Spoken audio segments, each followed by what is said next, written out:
na biso Congo na biso yambeli bino lelo mwana mboka Corneille Mulumba mbote na yo mwana mboka Corneille Mulumba mbote mama na biso tokoloba mes condoléances parce que lelo lisusu Beni makile tangi population ezolela Corneille Mulumba message nini ko pesa pona Beni. D'abord condoléances mais biso acteur politique et c'est ngeli se contenter na ba condoléances condoléances tiwapi faut toujours ma décision et constat comme kamona et si on a définitivement la quantité ko solango elle poste bien sûr condoléances Congo ezami balé misato Congo ezaka moko donc au nyonso bazo bomokuna bazo bande kona biso to sentir concerné très concerné il faut toujours ka ba décision tout la solidaire pour tout ce que c'est makamona. Et le lorsque population est bénie non seulement bazolela pour na passe na motema mais basengi pe départ ya MONUSCO selon bango balobete MONUSCO ezo sala elo côté na Beni depuis ekenda. Mais maman bisope entre ngai à maintes reprises na télévision na lobi qu'il faut MONUSCO ekende. Il faut MONUSCO ekende parce qu'en tant que Congolais il faut tous s'interroger. Il y a les MONUSCO c'est 20 ans à MONUSCO est armée étrangère. Tout à que MONUSCO a c'est basali banzela kuna basali ba centre militaire. MONUSCO est armée étrangère. Armée wana toyebi effectif nangote. Officiellement 20 000, because la paix 50 000, because 70 000 toyebi combien bazana civil to kuta bango tozo yebate. Na ba pays voisin ba combien because la kuna toyebi. Armement ya MONUSCO toyebi ngote. MONUSCO est soutenu par des grandes puissances. Donc en plus, il y a armement beaucoup d'angois à tout moment déverser beaucoup d'armement. Où il constate que MONUSCO a commandé à Ouattarazo, commandé Kuna. Donc MONUSCO a dans l'instruction, bango bazo pesa. Dibanda. Nani grand contributeur MONUSCO il y a les États-Unis d'Amérique.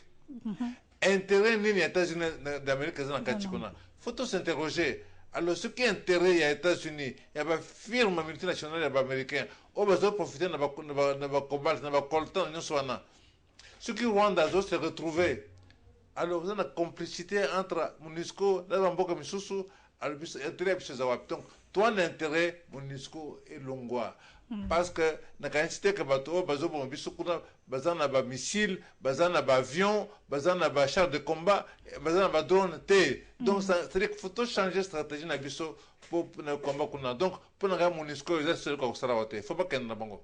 Ok. Et finalement, les Kambouya Beni, et c'est ici, Batuebele, Mayele, pour Namakila et s'arrêter na Kotanga. Qu'est-ce qu'il faut faire pour Beni, les Lopez ou Kimia? Pour Boutou Moi, Tozo Kunda, Boutou Moi, Tozo Koufé la bande qu'on a biso Bazakuna. Yango maman, Mayele n'a pas facilité parce que pour n'engager minimum, oh, to sengeli to sala angote. Minimum, on est zanin. Ils ont décrété état de siège dans le Grand Nord.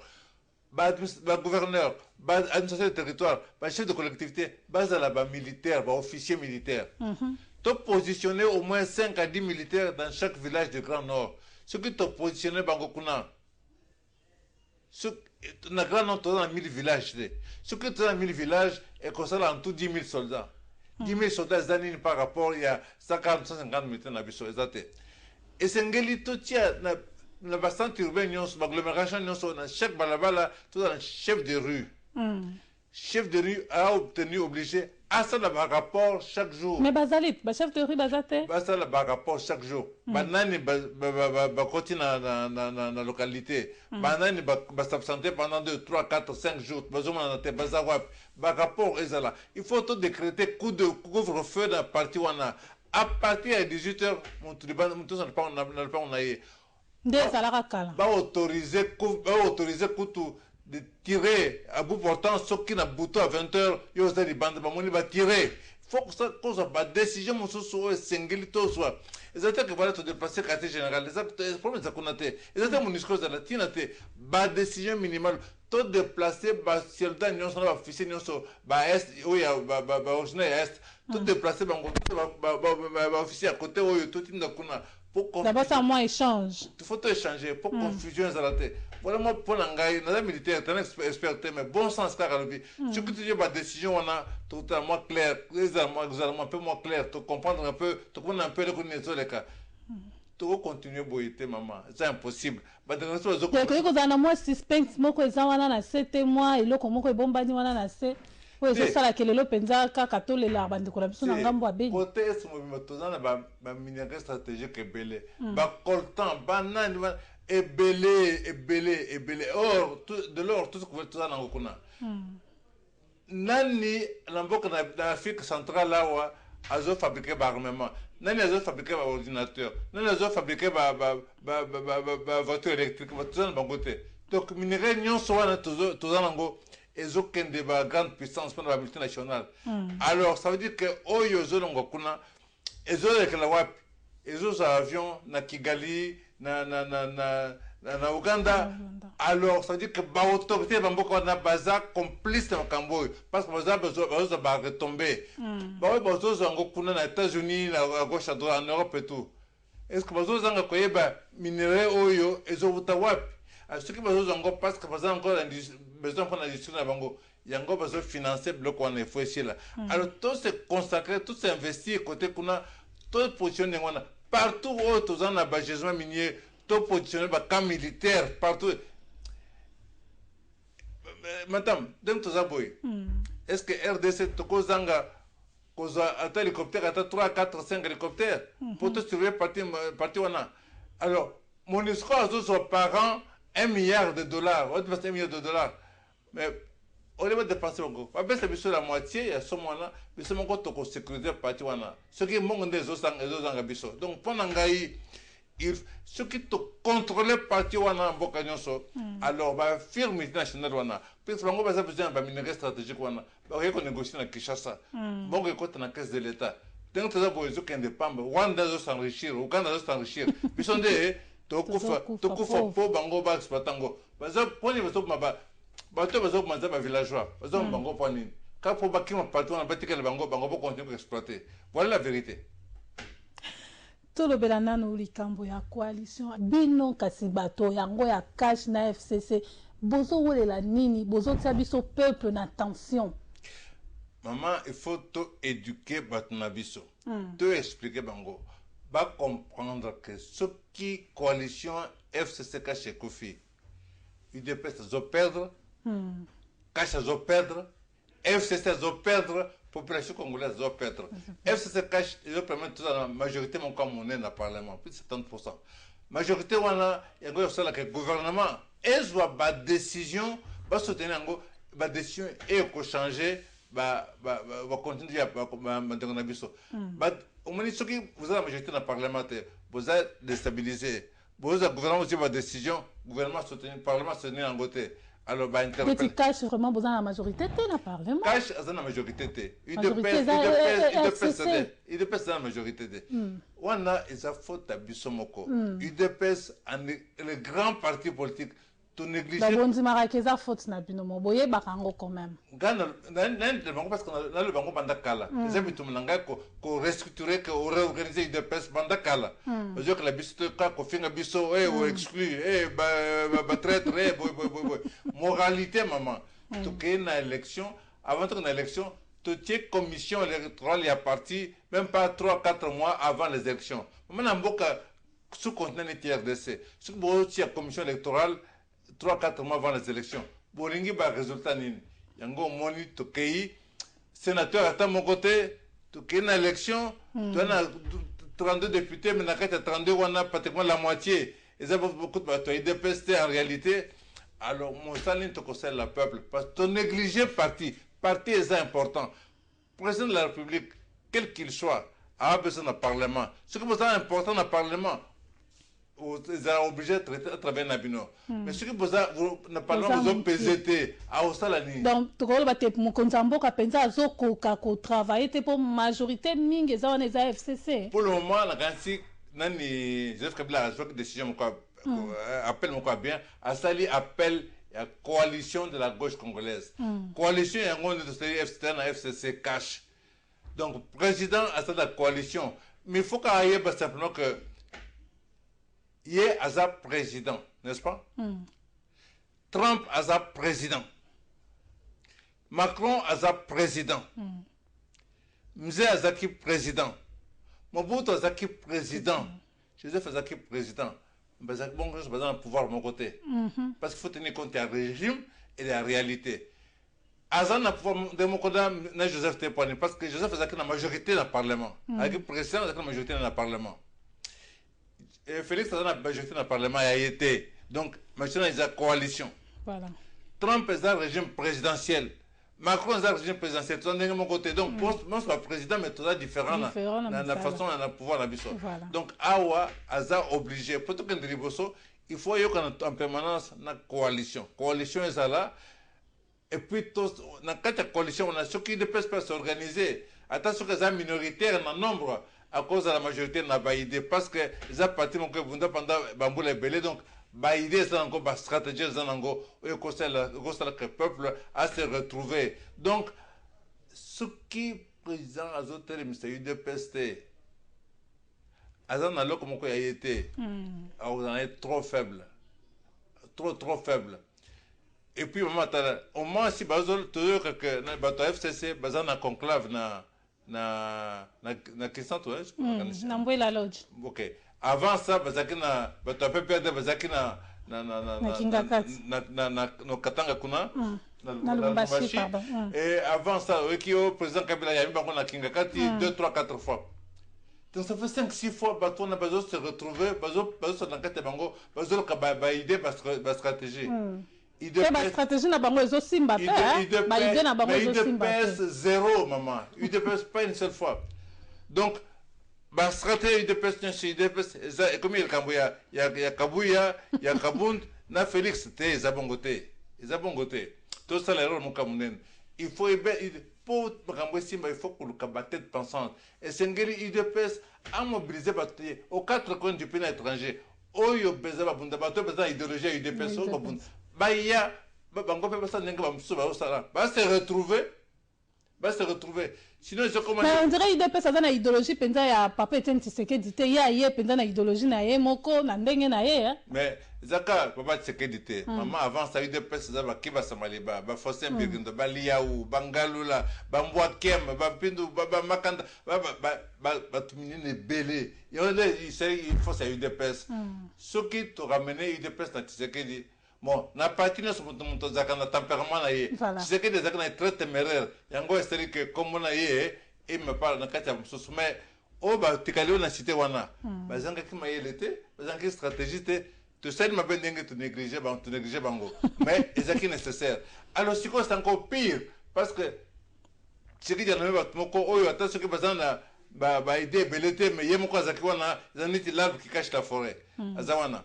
Mais les lois azaté et là, moi, des autres hommes, il est dans le Parlement provincial à Kinshasa, l'Assemblée provinciale à Kinshasa, une douzaine de députés. Attends, sénateur, mon côté, il fallait dans le monde Bissat. Dans le Parlement, il y a RDC, à bout de 40 ans de combat, on a sénateur, attends, mon côté, maman. Donc, c'est très très grave. Nous sommes dans ça là que ceux qui en plus continuent, nous tirons par les siens comme moi, ceux qui te continuent dans tout ça là, par exemple, va se réunir, va se mettre sa idée, va se changer ma stratégie.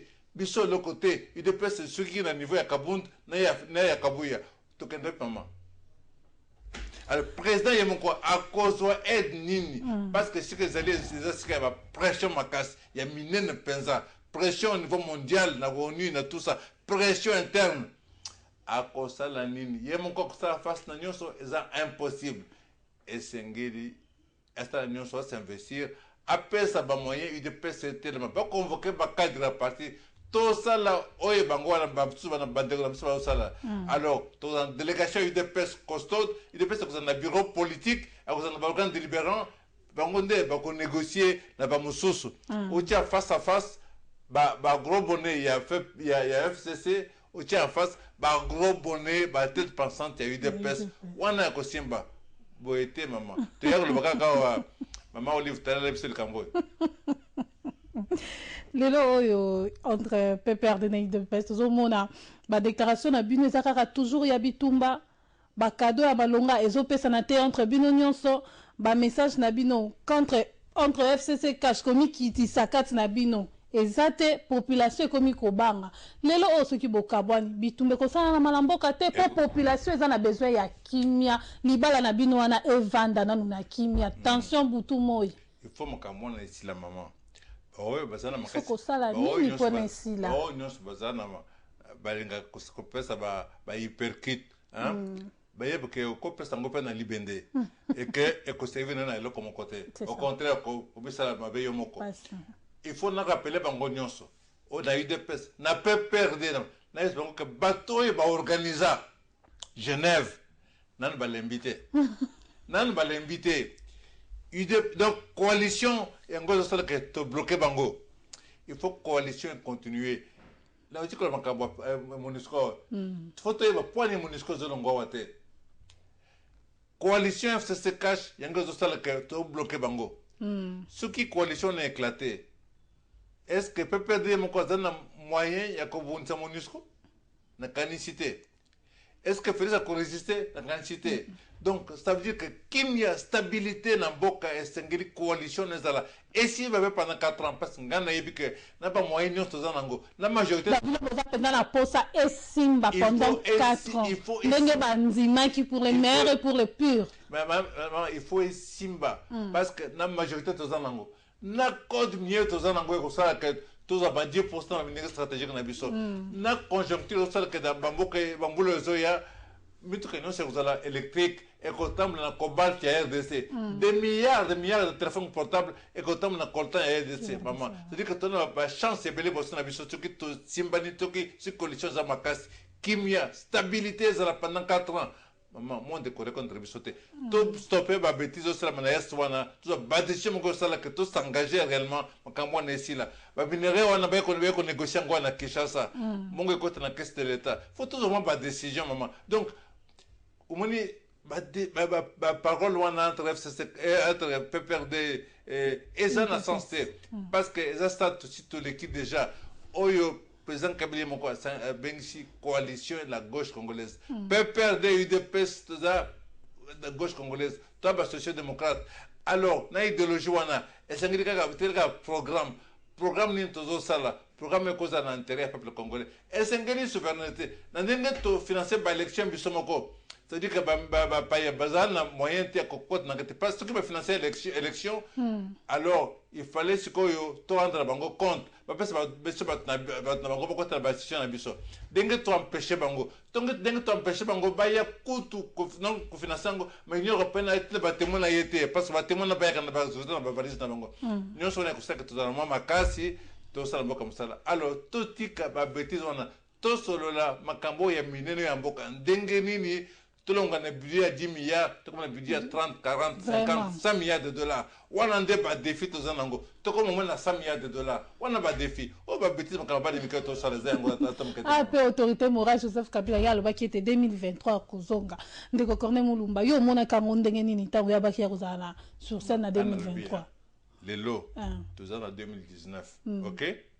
Tout ça là, OSNG, tout ça là, les lots. 2019, 2023, tout qui pangote.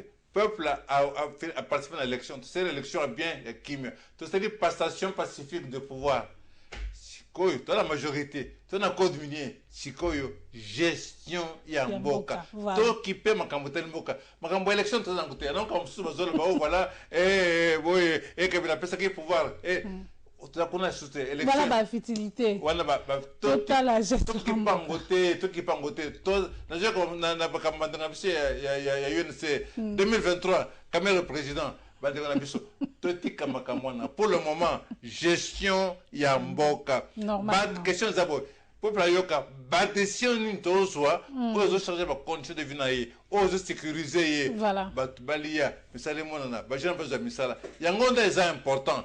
2023 toza kuna te tolobela kasi nanu gratuité enseignement na koloba butungo gratuité enseignement mituna wana na émission Congo na biso ekosilaka te bana na biso bazo souffrir kotanga ezate grève epai tokoloba ete gratuité d'enseignement eza non respecté maman so na ngai ezaki que gratuité enseignement ezo figurer na projet de société à UDPS il y a 1982 ngai kone mun banaza co-rédacteur projet de société wana donc ils ont aidé fondamentale, parmi l'idée fondamentale, volet fondamental, UDPS, gratuité d'enseignement. Parce que gratuité de l'enseignement, est la égalité entre tous les Congolais. Tous les enfants au Congo, aux Alamboka, aux Alamaville, aux Alamana directeur, aux Alamana ministre, aux Alamana ouvrier, les chauffeurs de taxi, moi, yo, azana droit ya kotanga. Gratuité d'enseignement, yango yo sala ke kozala ondengwana. Donc, c'est mieux préférable, tout ça lango étape. Au moins, par exemple, les 2 premières années, hein, gratuites.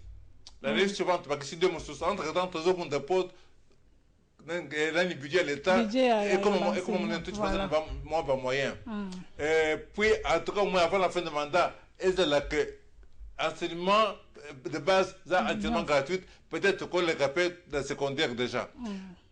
Mais puisque l'idée est déjà lancée, puisque le président, ils ont décision précipitée, mais peu importe, à l'ensemble. Bah bien, tu as réfléchi ça qui était avant de lancer décision, Anna. C'est ça ce qu'on a presque déjà lancé. Comme on dit en français, le vin est tiré. Voilà. Alors, ici, il faut que tout le monde ait pour ça que tout le monde soit simaté. Est-ce que vous avez osé maël était et kangi bino singana kingo? Non, kangité. Na kanisi gratuité et ça affaire à Congolais nyonso. Ok? Donc, ça veut dire que Sengeli, chaque tout Congolais a contribué, hein, parce que je ne considère pas Nabisto nyonso. Tout qu'on revoir niveau général, il y a Basale Mamboka. Voilà. Niveau Mobimba, ministre, député, tout nyonso, hein, tout qu'on revoir l'air. Tout qu'on revoir certaines dépenses de l'État, parce qu'il faut que l'État ait fonctionné. Au besoin, ce que c'est que tout ça est un peu mon spécial de cause de photos salango.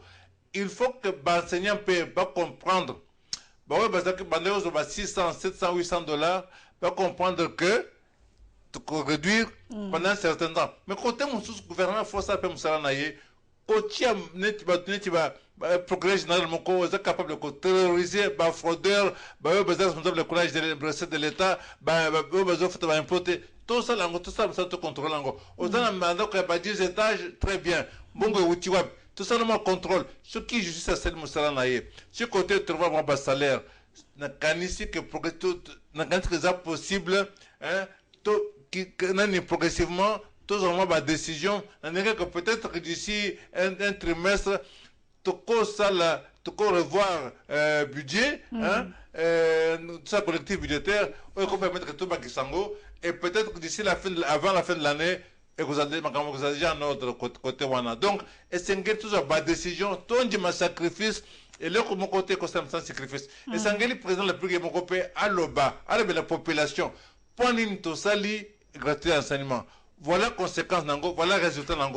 L'enseignement sacrifice. Mais depuis ma campagne, on a gratuité des appels menacés, des non respectés, il faut l'OBA.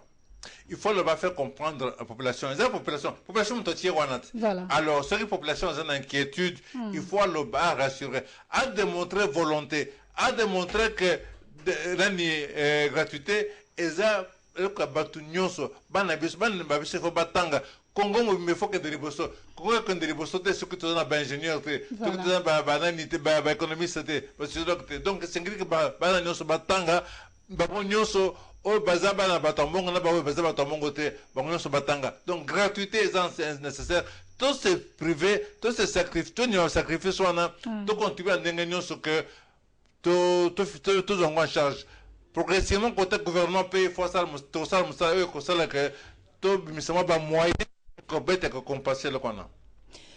le belalelo qui chasse à Bopeto est un slogan, est un état d'esprit qui chasse à Bopeto est vraiment nini de Corneille Moulumba, gouverneur à Finan qui chasse à Lansaki qui chasse à Bopeto. Le fait moment qui chasse à Bopeto c'est que après si ba bourgmestre ba Congo ba pa ce que tu sais ba Congo na ba pa wana ezo sala musala nini po Kinshasa lelo eza somo mvula na kanise beti lelo yo tamboli na Kinshasa omoni dega mvula esali lelo to perdre bato ebele basili ko kufa na mboka na biso Congo à cause ya mvula pe Kinshasa bopeto de pe bandaki musala nango est-ce que ezo sala malamu to eza kaka slogan non non zoba eza la gratuité de l'enseignement eza la santé eza la propreté. Budget de l'État, maman, budget de l'État.